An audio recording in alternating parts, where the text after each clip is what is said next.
The Cooperative Governance and Traditional Affairs Minister Velenkosini Hlabisa is visiting an 80-year-old boy who's in intensive care at Chris Hani Baragwanath Hospital in Soweto. The youngster was hospitalized last week, Friday, after allegedly eating contaminated snacks from a spaza shop in Mapetla. Last year, several children died after allegedly eating poisoned snacks brought from spaza shops in their communities. That led to President Cyril Ramaphosa ordering a re-registration of spaza shops as part of efforts to ensure they're obeying the law. Newzroom Africa's Lumka Bekendau is at Chris Hani now and joins us live with more details. Lumka, good morning to you. What's the minister saying there about the situation?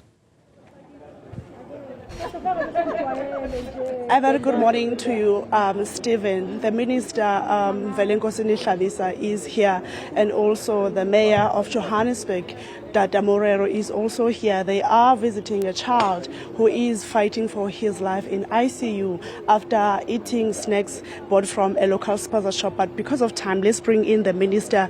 Minister, thank you so much for speaking to us. It looks like we are going back to the fight that we had last year. Can you talk to us about this issue of spaza shop and these snacks that are being sold to children? Thank you very much, and good morning to the viewers at home. We are here at the hospital. I'm accompanied by the Mayor of the City of Johannesburg, the MMC, and all other stakeholders. Yes, indeed, we had an unfortunate situation when a young boy was affected by the snacks bought from a spaza shop. We said from a humanitarian point of view, as he is fighting for his life, let us come and physically see him and also meet the family. But from here, we intend to do a site visit to the spaza shop, which we are happy that it is closed as we speak. And we are going to reinforce the process that started last year was actually intending to stop the unfortunate thing that we are having.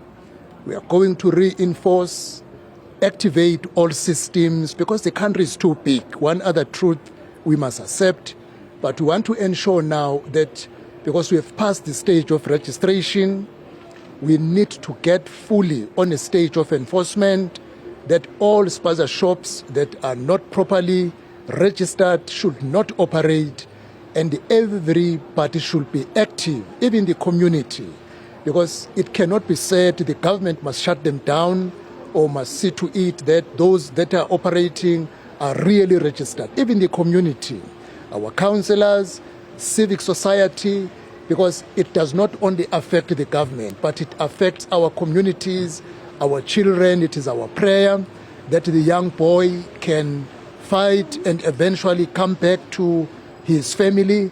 As a government in all spheres, we are determined that the food poisoning that is taking place in the spaza shops, we must bring it to an end. Minister, we know that after the government has declared that all the spaza shops must be registered, they have been closed. There are those shops that have been closed, and also the street vendors had to close. What's going to happen to those mothers that are selling in school when this thing is coming back again?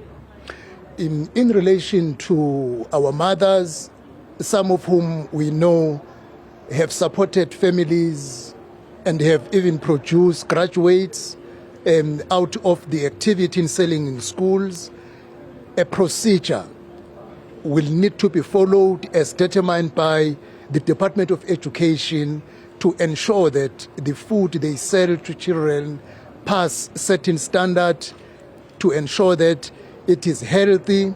There are no chances of any poison, because the history is telling us we have never had an instance of a child dying out of having bought the goods sold by our mothers in our schools, especially these are ordinary women who are South African.